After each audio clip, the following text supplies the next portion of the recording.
الحمد للہ رب العالمین والصلاة والسلام علی سید الانبیاء والمرسلین وعلی آلہ واصحابہ اجمعین اما بعد۔ اللہ تعالی نے اپنے فضل و کرم سے حضرت شاہ ولی اللہ محدث دہلوی رحمۃ اللہ علیہ کو اس دین کے حقائق کے بارے میں جو باتیں سمجھائی تھیں اور الہام فرمائی تھیں، ان میں ایک بہت بڑی حقیقت یہ تھی کہ اس دین کی اصل 4 چیزیں، سب سے پہلے طہارت، اور دوسرے نمبر پہ اخلاص، اور تیسرے نمبر پہ سماحت، اور چوتھے نمبر پہ جو بہت بڑی صفت اللہ تعالی کے ہاں انسانوں میں مطلوب ہے اور اللہ یہ چاہتا ہے کہ اس کے بندے اس صفت سے کام لیں، اور حق تعالی شانہ نے اپنے فضل و کرم سے اپنے اوپر یہ واجب قرار دیا ہے کہ خود وہ بھی اس صفت سے کام لے گا، وہ ہے عدالت یعنی انصاف۔ عدل یا عدالت کے معنی عربی زبان میں مساوات اور برابری کے آتے ہیں، اور یہ کہا جاتا ہے کہ عدل فلانن بفلان، فلاں اور فلاں چیز یہ دونوں برابر ہو گئے، یعنی دونوں میں کوئی فرق نہیں رہا، دونوں کے ساتھ پورا انصاف ہو گیا، یا دونوں کا وزن برابر ہو گیا، یا دونوں ایک ہی کانٹے پہ پورے اتر آئے، اس کو کہتے ہیں عدل۔ جانور کی پیٹھ پہ پرانے زمانے میں بوجھ لاتے تھے، اور جب وہ ایک طرف کا بوجھ پڑ جاتا تھا تو اس جھول میں دوسری طرف بھی اتنا ہی بوجھ ڈالتے تھے تاکہ دونوں سائڈز برابر رہیں۔ اب بھی دنیا میں جہاں بھی جانوروں سے بار برداری کا کام لیا جاتا ہے، وہاں پر اس بات کا خیال کرتے ہیں، اور جانور کی پیٹھ پر ایک طرف کا بوجھ عدل کہلاتا ہے۔ عدل اس لیے اسے کہتے ہیں کہ اس معاملے میں بھی عدل ہوتا ہے، تو عدل ایک طرف کا بوجھ، عدل انصاف، تو دوسری طرف بھی اس کے برابر چونکہ بوجھ رکھا جاتا ہے۔ اور اسی طرح انصاف کا لفظ جو ہم اردو میں استعمال کرتے ہیں، اس کے معنی ہے آدھا لینا،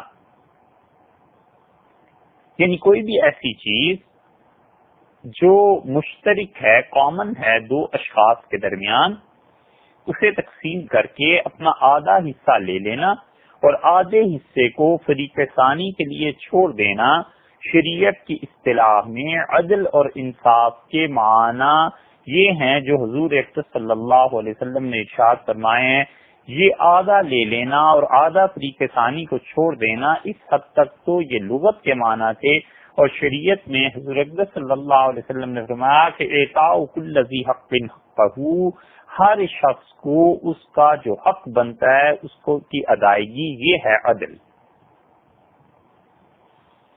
اور اس کی ضد جور، ظلم، اور جور اور ظلم یہ ہے کہ کوئی آدمی کسی چیز کو ایسی جگہ رکھے جو اس چیز کا محل نہیں ہے، اس چیز کے رکھنے کی جگہ نہیں ہے، یا کسی چیز سے ایسا کام لینے لگے جس کام کے لیے اس چیز کو نہیں بنایا گیا، تو یہ چیز اس کو کہتے ہیں ظلم اور اس کو کہتے ہیں جور، اس لیے کہ وہ چیز اس مقصد کے لیے پیدا نہیں کی گئی۔ اور یہی ظلم کبھی کبھی عرف عام میں ہوتا ہے، اور کبھی کبھی یہ ظلم جب بڑھ جاتا ہے تو اتنا زیادہ بڑھ جاتا ہے کہ شریعت اس پہ گرفت کرتی ہے، اور انصاف کے تقاضوں کے لیے قانون حرکت میں آتا ہے اور پھر انصاف کیا جاتا ہے۔ تو اس لیے یہ بھی ہوا کرتا ہے کہ کسی کو اس کے حق سے محروم رکھا جائے اور اس پر جور اور ظلم کیا جائے۔ اللہ تعالی نے اپنے متعلق بھی یہ ارشاد فرمایا ہے کہ جو اس کے حقوق ہیں وہ پورے کیے جائیں، اور اسی معنی میں سورہ لقمان کی 13ویں آیت میں یہ آیا ہے کہ اللہ تعالی نے ارشاد فرمایا ہے کہ حضرت لقمان جب اپنے بیٹے کو نصیحت کر رہے تھے تو انہوں نے اس میں سے ایک نصیحت جو یہ کی وہ یہ بھی تھی کہ شرک نہ کرنا، کیونکہ شرک بہت بڑا ظلم ہے۔ عدل اور انصاف کی بات یہی ہے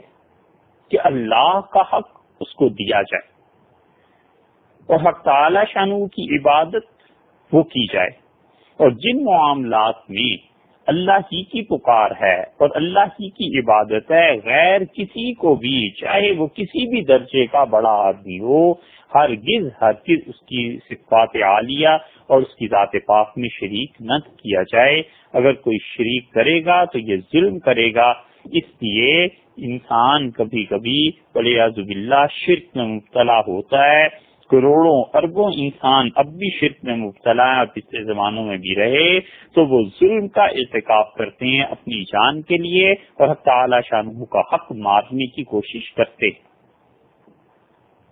دنیوی معاملات میں دیکھ لیں، جیسے ایگزامینر ہے اور پیپر چیکر ہے، وہ چیک کرتا ہے پیپرز کو، اب وہ اپنی مرضی سے اگر نمبر لگانا شروع کر دے تو وہ ظلم کرے گا۔ مثلا کسی طالب علم کے متعلق، کسی اسٹوڈنٹ کے متعلق اسے پتا ہے کہ اس سے رشتہ داری ہے یا اس سے پیسے دے دیے اور اسے اس کے نمبروں سے بڑھا کر دے دینا اور کسی انسان کے نمبر کم کر دینا، یہ سب ظلم ہی کے مظاہر ہیں۔ سیٹس ریزرو میں، ریلوے میں، بس میں، جہاز میں، اور سفارش آ گئی۔ اب جو مسافر پہلے سے اپنی ریزرویشن لے چکے ہیں بغیر کسی وجہ کے، محض سفارش اور عہدے کی بنیاد پر ان کی ریزرویشن کو کینسل کر دینا، یہ ظلم ہے۔ اور اسی ظلم کی کئی ایک راہیں ہیں جو اب مسلمان معاشروں میں سب سے زیادہ کھلی ہوئی ہیں، اور مسلمان اس وقت دنیا میں مظالم کرنے میں ٹاپ پر چل رہے ہیں، اپنے اپنے معاشروں میں بھی اور اسی طرح اخلاقیات کے باب میں بھی۔ تو یہ سب ظلم پھیلا ہوا ہے۔ شریعت یہ کہتی ہے کہ عدل کو قائم کیا جائے اور عدالت کی شکلیں، اس کے مظاہر سامنے آنے چاہیے۔ یہ عدالت ایک نفس کی کیفیت ہے، اور جب کسی انسان میں یہ وصف پایا جاتا ہے اور حقیقت میں وہ عادل ہو جاتا ہے تو اس شخص کے اعمال ایسے صادر ہونے لگتے ہیں جس سے اس کے گھر میں، خاندان میں، کنبے اور قبیلے میں جہاں جہاں اس کا اثر پایا جاتا ہے وہاں پر انسانی معاملات استوار ہوتے ہیں، اور استوار ہونے میں اللہ کو خوشی ہے۔ اللہ تعالیٰ چاہتا ہے کہ اس کی مخلوق عدل سے کام لے، لوگ اپنے گھر میں انصاف سے کام لیں، ایک انسان کے بیوی بچے ہیں ان میں انصاف سے کام لے، ماں باپ بھی ہے ان کے معاملے میں بھی انصاف سے کام لے۔ الغرض جتنا انسان عدل کی بات کرتا ہے، جتنا انصاف سے قریب ہوتا چلا جاتا ہے یا انصاف کے کام کرتا ہے، وہ خدا کا اتنا ہی پیارا بندہ بن جاتا ہے، اور اس کے برعکس جتنا وہ ظلم کرتا ہے اللہ کو اس سے اتنی ہی نفرت شروع ہو جاتی ہے۔ مثلا دو بیٹے ہیں، دونوں کو اللہ نے صلاحیتیں دی ہیں، اب ان دونوں بیٹوں میں اتنا فرق کر دینا کہ ایک کو 15 آنے دینا اور دوسرے کو 20 آنے دینا، یہ ظلم ہے۔ غیر معمولی محبت ہے، ہو جاتی ہے، کوئی حرج نہیں ہے، لیکن ایک بیٹے کو محروم کرنا اور ایک کو عطا کرنا، یا تو چلیے 20-21 کا ہو گیا کہ 20% دونوں کا بنتا تھا، کسی سے زیادہ محبت تھی اسے 21% دے دیا، تو یہ تو باپ کی اپنی مرضی پہ ہے، چلیے شریعت اس کو بھی گوارا کرتی ہے، لیکن 19 اور 21 کا فرق کر دینا شریعت اس کو گوارا نہیں کرتی، یہ ظلم ہے۔ نتیجہ اس کا یہ نکلتا ہے کہ اللہ کی طرف سے نفرت اس انسان کے لیے پیدا ہوتی ہے۔ اسی لیے شریعت اتنی حساس ہے ہر معاملے میں انصاف اور عدل کے لیے، کہ یہاں تک کہ حضور اقدس صلی اللہ علیہ وسلم کے سامنے ایک صحابی رضی اللہ عنہ کہتے ہیں کہ میں نے اپنی بیٹی کو مسجد نبوی میں زمین پر بٹھا دیا اور اپنے بیٹے کو گود میں لے لیا، ران پہ بٹھا دیا، تو حضور صلی اللہ علیہ وسلم نے فرمایا اپنے بیٹے اور بیٹی میں یہ فرق نہ کر، دونوں کو یا تو زمین پہ بٹھا دے اور یا دونوں کو 2 رانوں پہ بٹھا دے۔ منع ہے اور ظلم ہے اولاد کے معاملے میں بھی۔ اسی طرح ایک سے زیادہ شادیاں ہو جائیں تو وہاں بھی، اسی طرح ایک طرف ماں ہے اور ایک طرف بیوی ہے،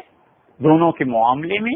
عدل کو جو انسان جتنا قائم رکھے گا اللہ کا اتنا ہی محبوب بن جائے گا، خدا کو اتنا ہی اس کے ساتھ تعلق ہو جائے گا، اور جتنا عدل قائم ہو جاتا ہے معاشرے میں اتنا ہی سکھ اور چین ہوتا ہے، اور جن معاشروں سے عدل اٹھ جائے اور ظلم عام ہو جائے اللہ کی لعنت ان معاشروں پہ برستی ہے۔ نتیجہ یہ کہ ان معاشروں میں گھر گھر میں فساد پھیلتا ہے، گلی محلے میں فساد پھیلتا ہے، یہی فساد قتل کی صورت اختیار کر لیتا ہے۔ انصاف کے قائم نہ ہونے کی وجہ سے معاشرے میں خون بہنا شروع ہوتا ہے انسانوں کا، اور جس معاشرے میں انسانی خون ارزاں ہو جائے اور انسانوں کا خون بہنے لگے اس معاشرے میں پھر ہر برائی آتی ہے، ہر گناہ آتا ہے، زنا عام ہو جاتا ہے، بدکاریاں عام ہو جاتی ہیں، چوریاں عام ہو جاتی ہیں، ڈاکے عام ہو جاتے ہیں، لوٹ کھسوٹ عام ہو جاتی ہے،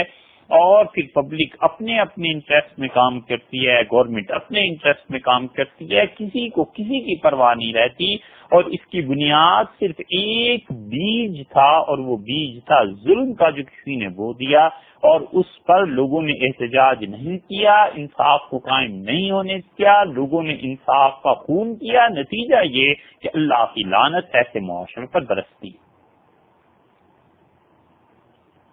اور خدا کو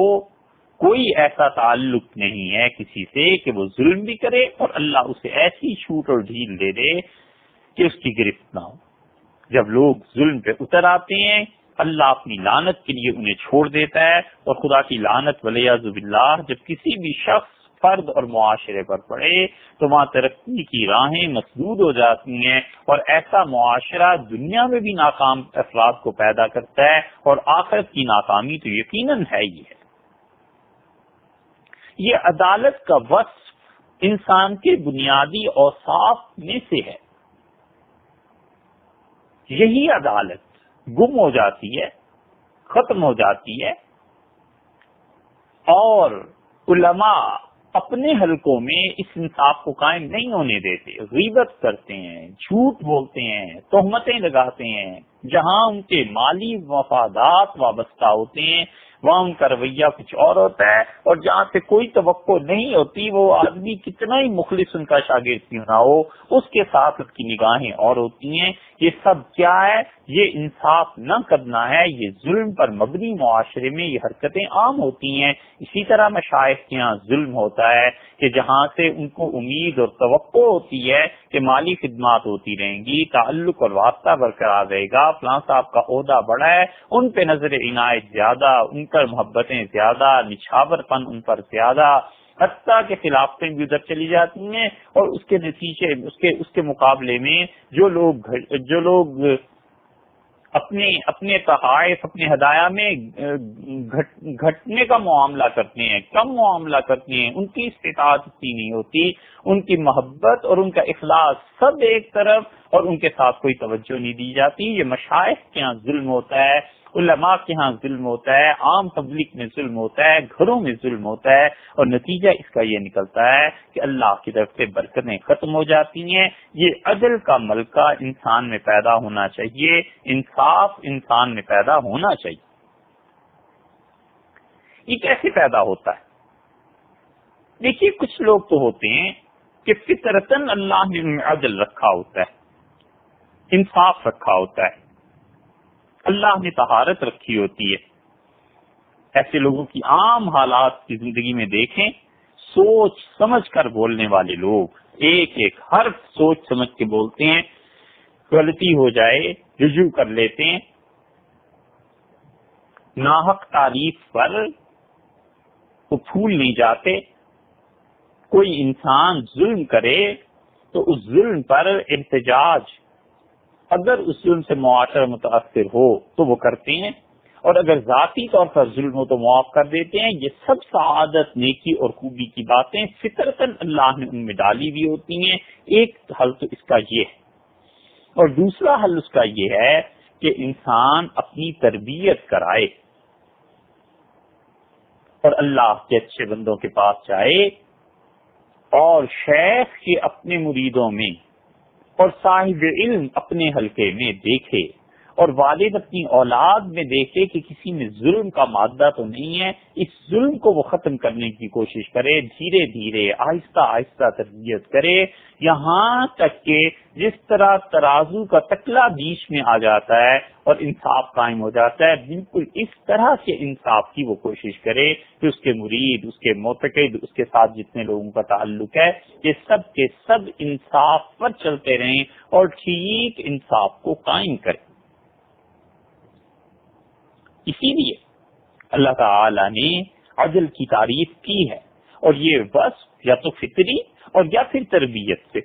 اور تربیت سے جو وصف آنا چاہیے وہ آتا ہے بشرطے کہ شیخ اور صاحب علم اور صاحب نسبت اسے خود بھی انصاف کا تقاضا معلوم ہو اور وہ خود بھی عادل ہو۔ اگر اس کی اپنی تربیت نہیں ہوئی بھی اور صرف باپ سے اسے وراثت میں گدی مل گئی ہے، یا اس نے ناجائز قبضہ کر لیا ہے، یا خلافتیں ریوڑیوں کی طرح بٹی ہیں اور اس سے بھی خلافت مل گئی ہے، اس کی تو اپنی طبیعت میں عدل ابھی نہیں ہے، یہ دوسروں میں کیا خاص قائم کرے گا؟ ہمارے زمانے میں بیسیوں لوگ ایسے ہیں جو پیری اور مریدی کے دعوے کرتے ہیں اور جو اپنے مریدوں کے جھمگٹ میں رہتے ہیں، حتیٰ کہ خانقاہیں تک بنا لیتے ہیں، اور انہیں اتنی بھی تمیز نہیں ہوتی کہ معاشرے میں اور خود خانقاہ میں عدل کس چیز کا نام ہے اور کیسے قائم کیا جاتا ہے۔ نتیجہ اس کا یہ نکلتا ہے کہ ظلم ہر طرف مچتا ہے اور ان کے مرید ان سے بھی بڑھ کر ظالم ہوتے ہیں۔ جب شیخ کو خود ہی پتہ نہ ہو کہ عدل کیسے قائم ہونا ہے تو پھر مریدوں کا تو اللہ ہی حافظ۔ یہ سب نتیجے ہیں کچے لوگوں کو خلافتیں دینے کے اور خلافتیں تقسیم کرنے کے۔ اسی لیے حضرت مجدد الفسانی رحمۃ اللہ علیہ نے اپنے مکتوبات میں اس چیز کا رونا رویا ہے، اور وہ کہتے ہیں کہ ناقص شیخ کے پاس جانا اور ناقص شیخ کے پاس جا کر اپنی تربیت کروانا، بہت بڑے بڑے لوگ اپنی صلاحیتوں کو ضائع کر دیتے ہیں، اپنی زندگیاں برباد کر دیتے ہیں، کیونکہ وہ جاہل پیروں کے ہتھے چڑھ گئے تھے۔ اس لیے کہ جاہل اور ظالم مشائخ جو تھے انہوں نے خود کہیں سے تربیت حاصل نہیں کی ہوئی تھی، تو وہ کسی دوسری کی تربیت کیا کرتے۔ حضرت مجدد رحمۃ اللہ علیہ کے کلام کا خلاصہ یہ ہے۔ سو جب یہ عدالت کا ملکہ انسان میں پیدا ہو جائے، چاہے تو وہ فطری ہو، اللہ ہی نے رکھا ہو، اللہ نے فضل فرمایا ہو، یہ ہے وہ چیز جس شخص میں طہارت، اخبات، سماحت اور عدالت، یہ چاروں چیزیں اللہ اس کے فطرت میں ڈال دے، اسی کو کہتے ہیں کہ فلاں آدمی پیدائشی ولی ہے۔ ولایت انہی چیزوں کا نام، یہ پیدائشی طور پر اولیاء اللہ میں سے ہے، کسی کا حق نہیں مارتا، عاجزی، فروتنی، تواضع اس شخص کی زندگی میں ہوتی ہے، طہارت اور پاکیزگی بچپن سے ہی ساتھ ہوتی ہے، اور ایسے ہی اللہ نے جو اعتدال رکھا ہے اس کے مزاج میں ہوتا ہے، یہ تو ہوا پیدائشی طور پہ، اور جس انسان کو یہ چیزیں تربیت سے حاصل ہوتی ہیں، ہوتے ہوتے یہ اتنی زبردست انسان کی روح کے ساتھ چپک جاتی ہیں، پیوست ہو جاتی ہیں کہ انسان کی روح اور جسم کے ساتھ یہ وصف بھی تیسرا حصہ اس کا بن جاتا ہے۔ فطرت میں اس کا اثر باقی رہتا ہی ہے، چاہے حالات کیسی ہی کیوں نہ پیدا ہو جائیں۔ مثلاً جس شخص کی گھٹی میں بہادری پڑی ہوئی ہے، سخاوت پڑی ہوئی ہے، بعض چیزیں ایسے انسان میں رچ بس جاتی ہیں جس سے انسان کی گھٹی اس میں رچ بس جاتی ہے۔ محاورے میں یہی کہتے ہیں کہ فلاں چیز اس کی گھٹی میں پڑی ہوئی ہے، یعنی یہ اس سے الگ ہو ہی نہیں سکتی۔ تو جن لوگوں کی گھٹی میں انصاف اور عدالت اور سخاوت اور ایسی چیزیں پڑی ہوئی ہوتی ہیں، جب بچے ہوتے ہیں نا چھوٹے چھوٹے، شادی ہو جاتی ہے تو طبیعت میں کبھی کبھی انصاف کی بجائے طبیعت میں کبھی کبھی بہادری کی بجائے بزدلی آ جاتی ہے، اور طبیعت میں سخاوت کی بجائے بخل آ جاتا ہے۔ اسی لیے حضور اقدس صلی اللہ علیہ وسلم غالباً حضرت حسن کو یا حضرت حسین رضی اللہ عنہما اپنے نواسوں میں سے کسی کو گود میں لیے ہوئے باہر تشریف لائے، اور ارشاد ہوا کہ انکم لتبخلون وتجبنون وتجاہلون وانکم لمن ریحان اللہ. بچوں تم اللہ کے پھول ہو، یعنی پھول جیسے خوبصورت اور خوشبو والے ہوتے ہیں. بچوں تم اتنے اچھے ہو، لیکن تمہاری وجہ سے تمہارا باپ بخیل ہو جاتا ہے. جو پہلے خوب کھلا خرچ کرتا تھا، اب اولاد ہوئی تو تھوڑا سا ہاتھ کھینچ لیا، ڈرتا ہے کہ اب پیسے ایسے کیا فائدہ کہیں خرچ کرنے کا، اولاد کے کام آ جائیں گے. وتجبنون، اور تم اپنے باپ کو بزدل بنا دیتے ہو. باپ پہلے کہتا تھا کہ پہاڑ سے ٹکرا جاؤں اور پہاڑ اپنی جگہ سے ہل جائے، اور اب رات کو ذرا سا کھٹکا ہوتا ہے تو اٹھ کھڑا ہوتا ہے کہ کہیں چور تو نہیں کوئی گھر میں آ گیا، کہیں بچوں کے لیے کوئی مصیبت تو نہیں ہو گئی. اور پچھلے زمانوں میں ایک بات ہوتی تھی، وہ ہے جو حضور اقدس صلی اللہ علیہ وسلم نے ارشاد فرمائی کہ تم علم حاصل کرنے کے بجائے جاہل ہو جاتے ہو. پچھلے زمانوں میں لوگ پڑھا کرتے تھے اور علم حاصل کیا کرتے تھے، پھر شادیاں ہوتی تھیں، پھر اولاد ہوتی تھی، تو پھر پڑھنے لکھنے سے رک جاتے تھے، کم پڑھتے تھے، کم لکھتے تھے، اولاد کو وقت دینا پڑتا تھا. تو نتیجہ یہ کہ علم کی جو مسلسل ترقی ہوتی تھی اس میں فرق پڑ جاتا تھا. اس فرق کو حضور اقدس صلی اللہ علیہ وسلم نے ارشاد فرمایا کہ جاہل ہو جاتے ہو. اور ہمارے زمانے میں شادی سے پہلے بھی نہیں پڑھنا اور شادی کے بعد بھی نہیں پڑھنا. اولاد ہو تو کوئی حرج نہیں ہے، اولاد نہ ہو تو کوئی حرج نہیں ہے، لکھنا پڑھنا تھوڑا ہی ہے. اب تو دونوں ہی زمانے برابر ہیں، جیسے پہلے جاہل ویسے اب بھی جاہل. جہالت اور جھوٹ مسلمانوں کی گھٹی میں پڑ گیا ہے. پوری دنیا پڑھ لکھ جائے، اور حتیٰ کہ فرض کر لیجئے کس دن کوئی گدھا کتاب اٹھا کر پڑھنے لگے، یہ ممکن ہے، مسلمان کبھی نہیں پڑھ سکتا. مسلمان اور علم، سوال ہی پیدا نہیں ہوتا کہ اب یہ چیزیں جمع ہو جائیں، الا یہ کہ سیدنا عیسیٰ علیہ الصلوۃ والسلام تشریف لے آئیں تو شاید حالات اہل علم کے بدلیں، وگرنہ تو مسلمان ان کی گھٹی میں اب جہالت پڑ گئی ہے. حضور اقدس صلی اللہ علیہ وسلم کے زمانے میں شادی اور بچوں کے بعد چونکہ وقت نہیں دے سکتا تھا، اس لیے جہالت بیچارے میں آ جاتی تھی، علم زیادہ حاصل نہیں کر سکتا تھا، سفر نہیں کر سکتا تھا، وقت اولاد کو دینا پڑتا تھا. ہمارے زمانے میں سب حالتیں برابر ہو گئی. تو رسول اللہ صلی اللہ علیہ وسلم فرمایا کہ دیکھو تم بچوں اپنے باپ کو بخیل بنا دیتے ہو، بزدل اور جاہل بنا دیتے ہو، مگر اس حالت میں بھی دیکھیے فطرت کی بہادری قائم رہتی ہے. سخی آدمی اولاد کے باوجود کچھ نہ کچھ خرچ کرتا ہی رہتا ہے. اور پچھلے زمانوں میں جو صاحب علم ہوا کرتے تھے، اولاد کو شادی کے بعد اولاد پھر سے وقت دے کے کچھ نہ کچھ وقت بچا کے پڑھتے ہی رہتے تھے کہ علم حاصل ہو جائے، علماء کی مجلس میں جاتے ہی رہتے تھے. تو فطرت میں یا تربیت کی وجہ سے جو انصاف طبیعت میں رچ بس جاتا ہے، جسم کے ساتھ ملتا ہے، پھر باقی رہتا ہے، کمزور پڑ جاتا ہے، ختم نہیں ہوتا. اور غور سے سننے کی بات ہے کہ جو عدالت کا وصف ہے یہ انسان کی روح میں جب آ جاتا ہے تو اس کی نسبت اللہ کے فرشتوں سے پیدا ہو جاتی ہے. اسی لیے یہ جو ججز ہیں، جج صاحبان ہوتے ہیں نا عدالتوں میں، یہ اگر انصاف سے کام لینے لگ جائیں تو یہ اللہ کے فرشتوں کے ساتھ جا ملتے ہیں. اور یہ ظلم کریں تو یہ پھر فرعون اور نمرود اور حامان کے ساتھ جا ملتے ہیں. تو انصاف ارواح مجردہ کی جبلت میں جب داخل ہو جائے تو وہ آدمی ملائکۃ اللہ کی فہرست میں چلا جاتا ہے. اور ملائکہ کون تھے؟ وہ ملائے اعلیٰ کے انبیاء کرام، اولیاء اعظام رحمہم اللہ کی ارواح جس گروہ میں شامل ہوتی ہیں. ان حضرات میں جو انصاف کرتے ہیں وہ باتیں مرتسم ہو جاتی ہیں، منقش ہو جاتی ہیں، کیونکہ اللہ خود یہ چاہتا ہے کہ معاشرے میں انصاف قائم ہو. تو جس طرح فطری چیزیں ہوتی ہیں نا، بعض چیزیں ہوتی ہیں لوگوں میں فطری ہوتی ہیں. بعض لوگوں کو آپ دیکھیں نا، ان کو ہمیشہ مسکرانے کی عادت ہوتی ہے، حتیٰ کہ آپ ان سے تعزیت ان کی کر رہے ہو نا، کسی بھائی بہن کسی کے انتقال پہ خدا نخواستہ، تو بھی ان کے چہروں سے مسکراہٹ نہیں ہٹتی. یہ فطری چیز ہے. بعض لوگوں کو فطرتاً لڑائیوں سے مناسبت ہوتی ہے، حتیٰ کہ شادی پہ بھی لڑ پڑیں گے۔ تو جس طرح فطرت میں کچھ چیزیں شامل ہو جاتی ہیں، اسی طرح یہ لوگ انصاف ان کی فطرت میں شامل ہو جاتا ہے۔ پھر جب یہ انصاف کرتے ہیں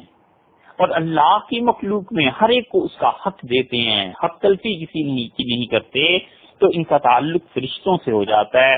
اور دیکھیے اس کا فائدہ کیا ہوتا ہے؟ فائدہ اس کا یہ ہوتا ہے کہ موت کے بعد جب ان کی روحیں ان کے جسموں سے الگ ہوتی ہیں تو یہ عدالت کا وصف ان میں موجود ہوتا تھا نا، طہارت، اخبات، سماحت اور عدالت، یہ چاروں چیزیں اس روح میں موجود تھی، انہیں بڑی خوشی حاصل ہوتی ہے۔ جو ہی جسم کو روح نے چھوڑا،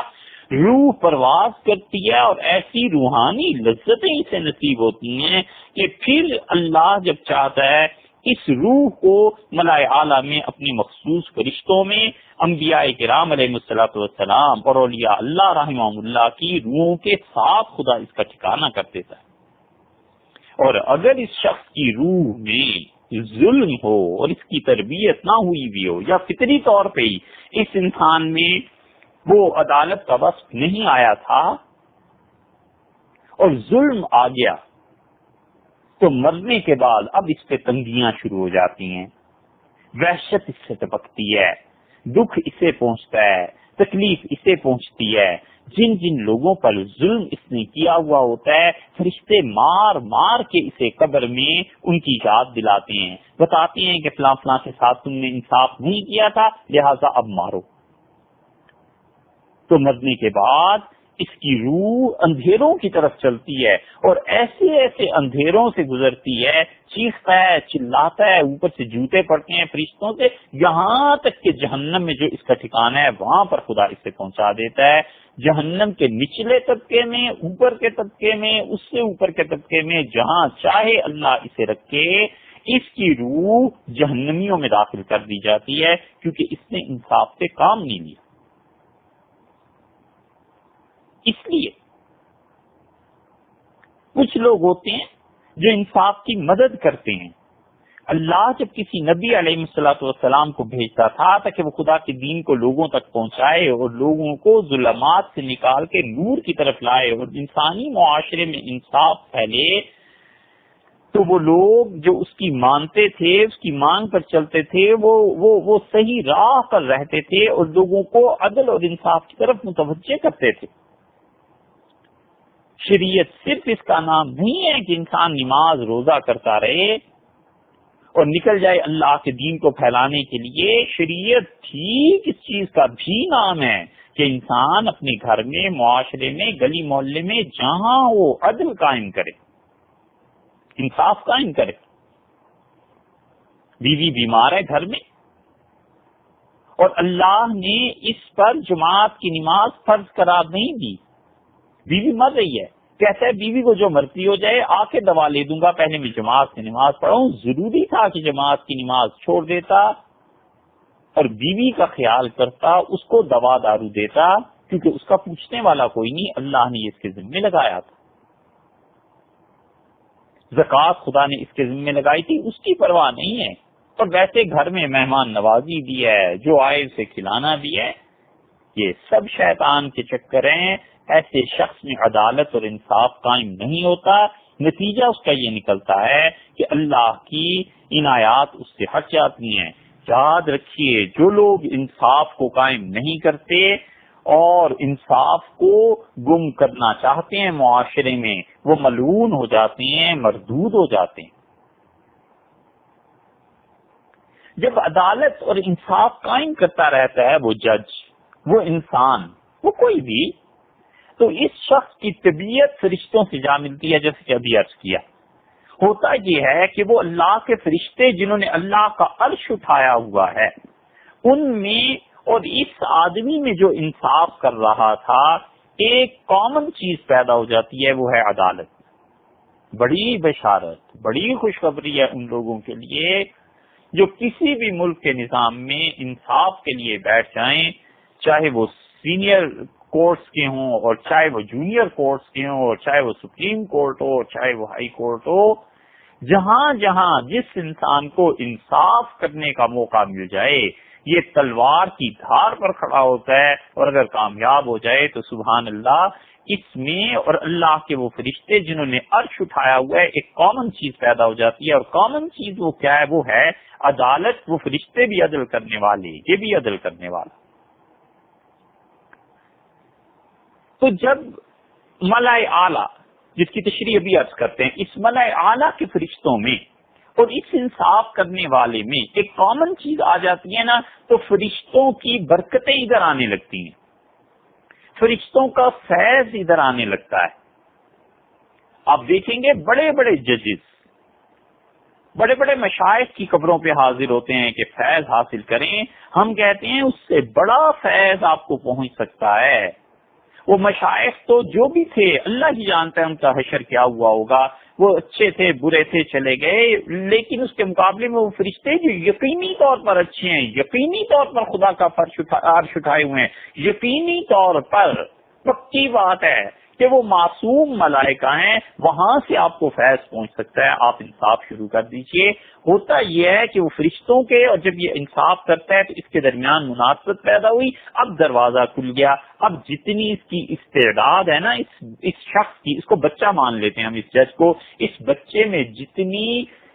سخت کرنے کی کھینچنے کی صلاحیت ہے اتنے ہی فرشتوں کا فیض اس کی طرف آئے گا۔ بچے میں جتنی طاقت ہوگی ماں کا دودھ اتنا ہی یہ پی سکتا ہے۔ فرشتوں کی طرف سے الہام ہوتا ہے، اللہ کی جانب سے برکتیں نازل ہوتی ہیں، نور آتا ہے، تو یہ انسان گویا کہ چھوٹے درجے کا فرشتہ بن جاتا ہے، ملائے اعلیٰ سے اس کو مناسبت ہو جاتی ہے، اور چھوٹے درجے کا یہ بھی فرشتہ ہو جاتا ہے۔ آپ دیکھیں نا، زندگی کے کسی شعبے کو لے لیں، مثلا کلاس میں اگر آپ تعلیم کے مراحل سے گزرے ہیں تو جو اسٹوڈنٹ اچھا ہوتا تھا نا، جن تعلیمی اداروں میں واقعی تعلیم دی جاتی ہے، تو ٹیچر اس کو مانیٹر مقرر کر دیتے تھے۔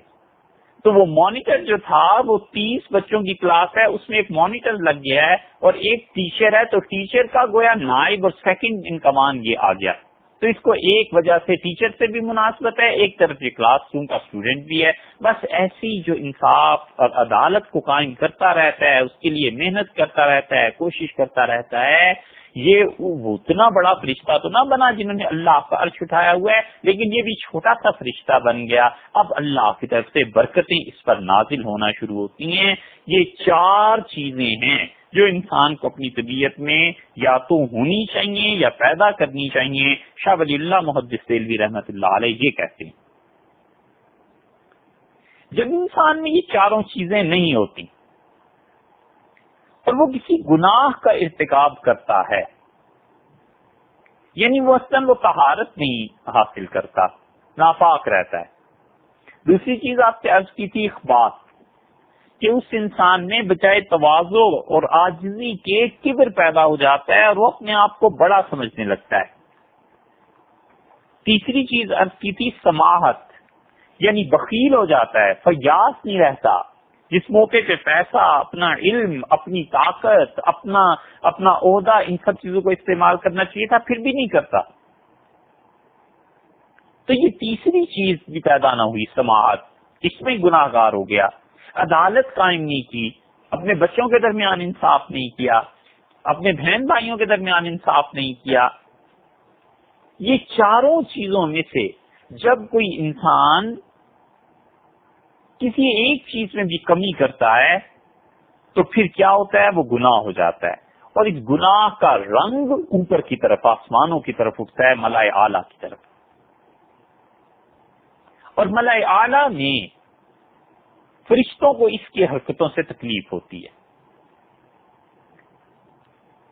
اس ساری بحث میں یہ بھی سمجھنے کی بات ہے کہ فرشتوں کا انسانوں سے تعلق ایسا ہو جاتا ہے جیسے ہماری اپنی صلاحیتوں کا تعلق ہم سے ہے۔ مثلا جیسے ہم سونگتے ہیں، کھاتے ہیں، جیسے ہم محسوس کرتے ہیں، جیسے ہم سنتے ہیں، جیسے ہم دیکھتے ہیں،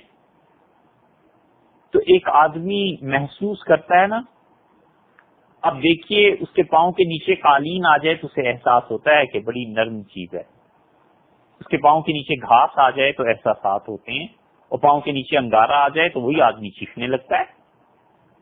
احساس ہوا نا؟ بالکل ایسے ہی جس طرح ہمارے یہ قوا متاثر ہوتے ہیں،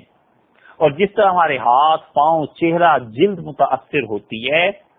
تکلیف دہ چیزوں سے اور ہمیں تکلیف محسوس ہوتی ہے، ایسے ہی جب ہم لوگ گناہ کرتے ہیں تو فرشتوں کو ایسے تکلیف ہوتی ہے۔ جیسے ہمارا پاؤں آ جائے آگ پہ تو ہم فوراً چیختے ہیں، ایسے ہی جب ہم گناہ کرتے ہیں تو ہمارا تعلق جن فرشتوں سے ہوتا ہے انہیں ہوتی ہے تکلیف۔ جب تکلیف ہوتی ہے فرشتوں کو تو پھر ادھر سے شعائیں چلتی ہیں۔ آسانی سے یوں سمجھ لیجئے جیسے ہم نے پاؤں رکھ دیا آگ پہ تو ڈاکٹر جانتے ہوں گے کیا ہوتا ہے، لیکن اس کے نتیجے میں ہمارے جسم سے پانی آتا ہے، آبلہ بن جاتا ہے۔ ایسے ہی جب ہم گناہ کرتے ہیں نا اور فرشتوں کو تکلیف پہنچتی ہے تو فرشتوں کی طرف سے پھر شعائیں آتی ہیں، نور کی ایک لہر آتی ہے، اور وہ نور اس آدمی کے لیے اچھا نہیں ہوتا، وہ اس گناہگار کو گھیر لیتی ہے، اور وہ نور اوپر سے نازل ہوتا ہے باقی لوگوں کے دلوں میں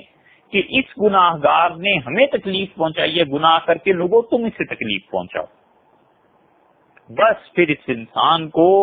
تکلیف شروع ہوتی ہے، اس انسان کو مار پڑنی شروع ہوتی ہے، اس انسان کی بنی بنائی عزت برباد ہو جاتی ہے۔ جتنے اس کے گناہ زیادہ ہوتے ہیں فرشتوں کی طرف سے اتنی ہی لعنت اس کے لیے زیادہ آتی ہے، ولیعذ باللہ۔ اور ایک ہی چیز بس پھر اس وقت کام آ سکتی ہے، اور وہ ہے اللہ کی تقدیر۔ اللہ نے اگر طے فرما دیا کہ اس کے گناہوں کے باوجود اسے بچانا ہے تو پھر وہ بچ جاتا ہے، وگرنہ کوئی صورت نہیں ہے۔ ملائکہ کا الہام ہوتا ہے، اور یہی وہ چیز ہے جسے علم نجوم میں فرض کر لو کسی نے پڑھا ہو علم نجوم، شاید اس ملک میں چند ایک لوگوں جتنے کروڑ کی آبادی ہے اتنے 1 کروڑ میں ایک بھی شاید نہ ملے جس نے علم نجوم کو واقعی پڑھا ہو۔ علم نجوم کی اصطلاح میں اسے کہتے ہیں کہ تالے کے احکامات یہ ہیں، نصیبے کے احکامات یہ ہیں۔ یہ جو احکام تالے ہیں یہ فرشتوں کا الہام،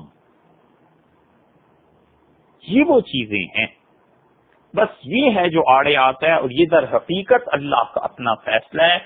وگرنہ اس انسان کو کیا ہوتا ہے، فرشتے تنگ ہوتے ہیں نا جب، تو وہاں سے پھر لعنت پڑتی ہے، پھر اس انسان کو لوگ لعن طعن کرتے ہیں، پھر اس انسان کو عزت کی بجائے ذلت مل جاتی ہے۔ اور اگر یہ انسان واقعی اللہ کا اچھا بندہ ہے تو فرشتوں کی طرف سے تو اس کی پذیرائی ہوتی ہے، اللہ کی رحمتیں اور برکتیں اس پہ نازل ہوتی ہیں، مگر شیطان کو تکلیف پہنچتی ہے تو شیطان اپنے دلوں کے دوستوں کے دل میں ڈالتا ہے کہ اس آدمی پر جھوٹ بولو۔ ادھر فرشتے اس آدمی پر رحمت اور برکت کی دعائیں بھیجتے ہیں۔ اب فرشتے راضی خوش ہیں نا، اللہ اس سے خوش ہے، لیکن شیطان کو دکھ ہوتا ہے، تو شیطان اس انسان کے لیے جھوٹ بلواتا ہے، تو نتیجہ یہ کہ اس آدمی کی زندگی پاک پاکیزہ ہوتی ہے، لوگ تہمت لگاتے ہیں۔ اسی لیے اللہ کے اچھے بندے کوئی ایسا نہیں گزرا جس پہ تہمت نہ لگی ہو۔ جتنا خدا کا قرب سے حاصل ہوگا اتنا ہی منافق لوگ اس کے خلاف ہوں گے۔ منافقوں کی نفرت اس شخص کے اللہ کے قریب ہونے کی دلیل ہے۔ شیطان ان کے دلوں میں الہام کرتا ہے، اسی لیے آیا ہے وَإِنَّ الشَّيَاطِينَ لَيُوحُونَ إِلَىٰ أَوْلِيَائِهِمْ لِيُجَادِلُوكُمْ، اور شیطان اپنے دوستوں کے دلوں میں ڈالتا ہے تاکہ نبی صلی اللہ علیہ وسلم آپ کی اور صحابہ کرام رضی اللہ عنہ کی یہ مخالفت کریں۔ حضور اقدس صلی اللہ علیہ وسلم اور اللہ کے وہ نیک بندے صحابہ کرام رضی اللہ عنہ ملائے اعلیٰ ان سے راضی تھے، خوش تھے، وہاں سے برکتیں ان پہ نازل ہوتی تھی، شیطان اس کو برداشت نہیں کر سکتا تھا، تو شیطان منافقوں اور گناہگاروں کو اکساتا تھا کہ ان کو برا کہو۔ اس لیے جب آپ کسی اللہ کے بندے کو دیکھیں جس انسان نے نیکی کی صفات پائی جاتی ہوں، خدا کے دین کا کام کر رہا ہو، کبیرہ گناہوں سے وہ محفوظ ہو، علم اللہ نے دیا ہو، عمل کی توفیق اللہ نے مرحمت فرمائی ہو، باقاعدہ کہیں سے تربیت ہوئی بھی ہو، اس کے باوجود لوگ اس کی جھوٹ کی بنیاد پر مخالفت کریں، جھوٹی تہمتیں اس پہ لگائیں، تو سمجھ جاؤ کہ لوگوں کے دلوں میں خود کھوٹ ہے، وگرنہ یہ انسان سچا ہے۔ حق تعالی شانہ کی طرف سے اس پہ عنایات ہیں، اس کا محسود ہونا ہی اللہ کے فضل کی دلیل ہے۔ یہ ہے ملائے اعلیٰ، یہ ہیں فرشتے کہ ان کو انسانوں کے گناہ سے تکلیف ہوتی ہے،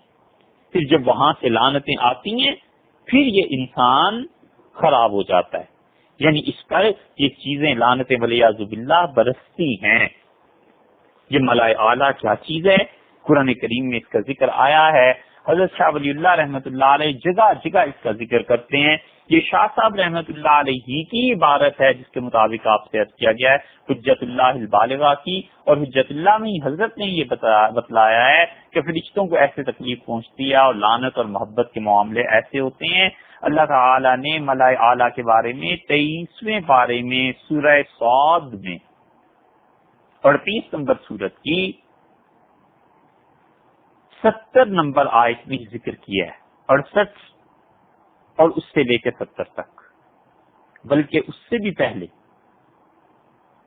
67 نمبر آیت سے قل هو نبأ عظیم، ان سے کہیے یہ قیامت جو ہے نا یہ بہت بڑی ایک خبر ہے، انتم عنہ معرضون، اور تم اس کی طرف سے منہ پھیرے ہوئے دھیان نہیں کرتے ہو قیامت آنی ہے۔ ما کان لی من علم بالملأ الاعلی، اور مجھے کچھ خبر نہیں ہے اوپر کی مجلس کی، اس یختصمون، جب یہ فرشتے آپس میں تکرار کرتے ہیں، جب یہ آپس میں باتیں کرتے ہیں، اس مجلس میں جو باتیں ہیں مجھ کو کوئی خبر نہیں۔ وہ کیسی مجلس ہے؟ اس مجلس میں جھگڑا نہیں ہوتا ملائے اعلیٰ میں، ہر کوئی اپنے کام پہ لگا ہوا ہے۔ یہ حضور اکبر صلی اللہ علیہ وسلم پر وحی کی گئی۔ ملائے اعلیٰ کا لفظ سورہ صاد سے یہیں سے شاہ ولی اللہ صاحب رحمۃ اللہ علیہ نے لیا ہے، اور ملائے اعلیٰ کا مطلب یہ ہے کہ فرشتے اتنے پاک، اتنے اچھے، جن کی وجہ سے مجلس بھر جائے، ایسے بڑے فرشتوں کا گروہ۔ اس لیے ملا کا معنی وہ گروہ جو ایک رائے پر متفق ہوں، اتنی بڑی تعداد میں کہ جب لوگ اس کو دیکھیں تو نظر بھر جائے، یعنی اتنے وسیعوں کہ نظر گویا کہ بھر نہ سکے۔ نظر بھر جائے کا مطلب یہ کہ نظر سے کمال ہے، اتنے فرشتے ہیں، انہی میں انبیاء علیہ السلام کے ارواح بھی۔ اور ایک روایت میں یہ بھی آتا ہے کہ حضور صلی اللہ علیہ وسلم نے جو فرمایا نا آخری لفظ کہ اللہ اب رفاقت اعلیٰ مطلوب ہے، تو بعض محدثین کہتے ہیں کہ مراد یہ تھی کہ میری روح کو بھی اللہ اپنے فضل سے ملائے اعلیٰ میں لے جائیے۔ فرشتوں کی عظیم جماعت اور ملائکہ مقربین، اللہ کے انتہائی قرب والی یہ جماعت ہے۔ یہ کسی کے خیال میں نہ آئے کہ اگر محدثین کی فرض کیجئے یہ رائے تو خیر محدثین کی ہے ہی کہ فرض کیجئے یہی صحیح ہے، تو کیا ملائکہ حضور صلی اللہ علیہ وسلم سے افضل تھے؟ ایسی بات نہیں ہے۔ حضور اکبر صلی اللہ علیہ وسلم جس عظمت اور جس اعلیٰ مقام پر فائز تھے، خود ملائے اعلیٰ اور اللہ کے فرشتے جنہوں نے عرش اٹھایا ہوا ہے ان کو اس مقام کی خبر ہی کیا۔ حضور اکبر صلی اللہ علیہ وسلم کا مقام تو سب سے بہت بلند و بالا تھا۔ تو فرمایا ملائے اعلیٰ، یہ ملائے اعلیٰ وہ فرشتوں کی جماعت، ان پر اللہ کے احکامات نازل ہوتے ہیں۔ اللہ کی ایسی مخلوق جس نے اللہ تعالی نے بنیادی طور پر تو 3 چیزیں رکھی ہیں نا، عقل، غصہ اور جنس۔ اللہ کی مخلوق میں پہلے درجے کی ایک مخلوق یہ ہے جس میں نہ عقل ہے، نہ غصہ ہے، نہ جنس ہے، اور یہ چیزیں جمادات ہیں، لکڑی ہے، پتھر ہے، اس قسم کی چیزیں۔ اللہ کی ایسی مخلوق جس میں عقل نہیں ہے، اور غصہ ہے اور جنس ہے، یہ دوسرے نمبر کی مخلوق یہ حیوانات ہیں. اور تیسری مخلوق اللہ کی وہ ہے جس میں غصہ بھی نہیں، جنس بھی نہیں، مگر عقل ہے، یہ فرشتے ہیں. اور چوتھی مخلوق اللہ کی جس میں عقل بھی، غصہ بھی اور جنس بھی، یہ تینوں چیزیں اللہ نے جس میں رکھی ہیں وہ انسان ہے. ان تینوں چیزوں کو اعتدال سے استعمال کرنا، یہی ہے بھائی تزکیہ، یہی احسان ہے، یہی تعلق مع اللہ ہے. اسی درجے کو حاصل کرنے کے لیے شیخ سے بیعت ہوا کرتے ہیں، اسی درجے میں شیخ کے ساتھ تعلق ہوتا ہے کہ عقل، شہوت اور غصہ ان تینوں پر آدمی کو قابو حاصل ہو جائے. اتنی سی بات ہے بس. اور یہ کوئی ایسی مشکل تھوڑا ہی ہے، یہ کر لے. یہ ہیں تین چیزیں. اور چار طرح کی مخلوق انسانوں میں یہ چیزیں پائی جاتی ہیں. فرشتوں میں عقل ہے لیکن غصہ بھی نہیں اور شہوت بھی نہیں، خواہشات ایسی بھی نہیں. تو ملائے اعلیٰ میں ایسے فرشتے رہتے ہیں. اب انبیاء علیہ السلام کی ارواح وہاں جا کر مل جاتی ہیں، اولیاء اللہ کی ارواح مل جاتی ہیں، وہاں سے الہام پھر شروع ہوتے ہیں. اور اسی ملائے اعلیٰ کا تذکرہ حدیث میں آیا ہے. ترمذی کی روایت میں آتا ہے، متعدد جگہ پر ہے. ایک ترمذی کی روایت آپ کی خدمت میں. حضور اقدس صلی اللہ علیہ وسلم نماز کے لیے مسجد نبوی حاضر ہوئے. اللہ کی بارگاہ میں سورہ صاد کی تفسیر جہاں پر امام ترمذی رحمۃ اللہ علیہ نے بیان کی ہے، وہاں انہوں نے یہ حدیث بیان کیا. اس حدیث کے آخر پہ ابو عیسیٰ امام ترمذی رحمۃ اللہ علیہ کہتے ہیں کہ یہ حدیث حسن اور صحیح کے درجے کی ہے. سألت محمد بن اسماعیل، میں نے محمد بن اسماعیل سے پوچھا اس حدیث کے متعلق. محمد بن اسماعیل سے مراد امام بخاری رحمۃ اللہ علیہ ہیں. امام بخاری رحمۃ اللہ علیہ سے میں نے پوچھا اس حدیث کے متعلق. قال ھذا حدیث حسن صحیح، انہوں نے فرمایا یہ حدیث صحیح کے درجے کی، حسن کے درجے کی ہے. پھر انہوں نے اس پہ تھوڑی سی تفصیل اور بھی لکھی ہے. بہرحال حدیث میں یہ آیا کہ حضرت اقدس صلی اللہ علیہ وسلم صبح کی نماز کے لیے حضرت معاذ بن جبل رضی اللہ عنہ نے فرمایا کہ دیر سے تشریف لائے، یہاں تک کہ لگتا تھا سورج ابھی طلوع ہو جائے گا. جلدی جلدی تشریف آوری ہوئی حضرت صلی اللہ علیہ وسلم کی، اور آپ نے نماز پڑھائی اور بڑی مختصر نماز پڑھائی کہ کہیں سورج نہ نکل آئے. سلام پھیرا تو آپ نے فرمایا اپنی اپنی صفوں پہ بیٹھے رہو جیسے تم ہو.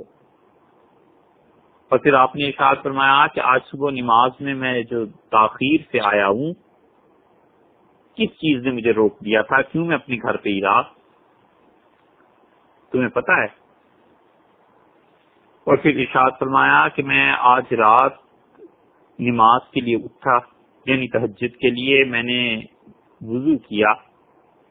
اور جو اللہ نے توفیق دی میں نے رات کو نفل پڑھے، اور نماز نہیں مجھے اونگ آ گئی، اور مجھے اونگ اتنی شدید آئی گویا کہ نیند آ گئی.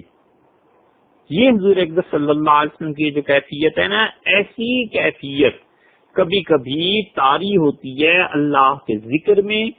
اور اس میں جو کچھ آدمی پھر دیکھتا ہے اسے ہی کہتے ہیں بزرگوں کے ہاں کہ یہ فلاں آدمی کو کشف ہو گیا تھا. یہ ہے اس کشف کا اصل ثبوت یہاں سے. تو آپ نے فرمایا میں نے دیکھا، یعنی گویا کہ خواب میں دیکھا. وہ جو حالت تھی ایک حضور اقدس صلی اللہ علیہ وسلم کی، فَإِذَا أَنَا بِرَبِّي تَبَارَكَ وَتَعَالَى، میں نے اپنے رب تبارک و تعالی کو دیکھا، بہت خوبصورت، بہت ہی خوبصورت. تو اللہ تعالیٰ نے مجھ سے فرمایا یا محمد، اے محمد، قلت رب لبیک، میں نے کہا میرے پروردگار میں حاضر ہوں. رب، اے میرے رب، آپ ارشاد فرمائیں. تو اللہ تعالیٰ نے مجھ سے فرمایا کہ فیما یختصم الملأ الاعلی، یہ ملائے اعلیٰ یعنی فرشتوں کی جو بڑی جماعت ہے، یہ کیا آپس میں بحث کر رہے ہیں. قلت لا ادری رب، میں نے عرض کیا میرے پروردگار مجھے پتا نہیں ہے. ادب اتنا غالب ہے اللہ کے حضور میں کہ حضور اقدس صلی اللہ علیہ وسلم میں نے 3 بار عرض کیا، پھر عرض کیا لا ادری رب، اے پروردگار مجھے علم نہیں، لا ادری ربی، اللہ میں نہیں جانتا. تو اللہ تعالیٰ نے مجھے فرمایا رسول اللہ صلی اللہ علیہ وسلم اللہ تعالی نے پھر کیا کیا، میں نے دیکھا کہ اپنا ہاتھ میرے دونوں شانوں، دونوں کندھوں کے درمیان رکھا، قد وجدت برد اناملی بین صدیہ، اور میں نے اللہ کے دست مبارک کی ٹھنڈک اپنی سینے میں محسوس کی، فتجلی لی کل شیء وعرفت، ہر چیز مجھ پہ واضح ہو گئی اور مجھے پتہ چل گیا، میں نے جان لیا۔ کیا چیز جان لی؟ یہ آگے آ رہا ہے۔ اب اللہ تعالیٰ کا ہاتھ کیسا ہے، اللہ کی صورت کیسی ہے، یہ مسئلہ ہے عقیدے کا، بس اس میں اتنی کافی ہے کہ اللہ نے جو چاہا رسول اللہ صلی اللہ علیہ وسلم کو دکھایا، اللہ ویسے ہی ہے جیسے حضور صلی اللہ علیہ وسلم نے ارشاد فرما دیا، ہمیں اس کی تفصیل کا علم نہیں ہے، یہ علم کلام اور عقیدے کی بحث، اللہ کرے کبھی ایسی چیزوں کے بیان کی بھی توفیق ہو۔ فقال یا محمد، اللہ تعالیٰ نے فرمایا محمد صلی اللہ علیہ وسلم، قلت رب لبیک، میں نے عرض کیا لبیک ربی، اے میرے رب میں حاضر ہوں۔ قال فیما یختصم الملأ الاعلی، اب پھر پوچھا کہ اچھا یہ بتاؤ وہ فرشتوں کی بات کہ وہ آپس میں کیا بحث کر رہے ہیں یہ ملائے اعلیٰ میں؟ قلت فی الکفاراتی، میں نے عرض کیا اللہ یہ بحث کر رہے ہیں کہ گناہ جو ہوتے ہیں انسانوں سے اس کا کفارہ کیا ہے، یعنی گناہ معاف کیسے ہوتے ہیں، گناہ مٹتے کیسے ہیں۔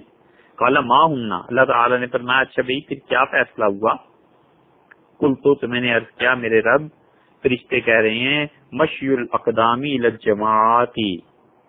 مسجد کی جماعت کی نماز میں شرکت کے لیے جانا، چھوٹے چھوٹے قدم رکھنا تاکہ زیادہ قدم شمار کیے جائیں، زیادہ نیکیاں ملیں۔ ایک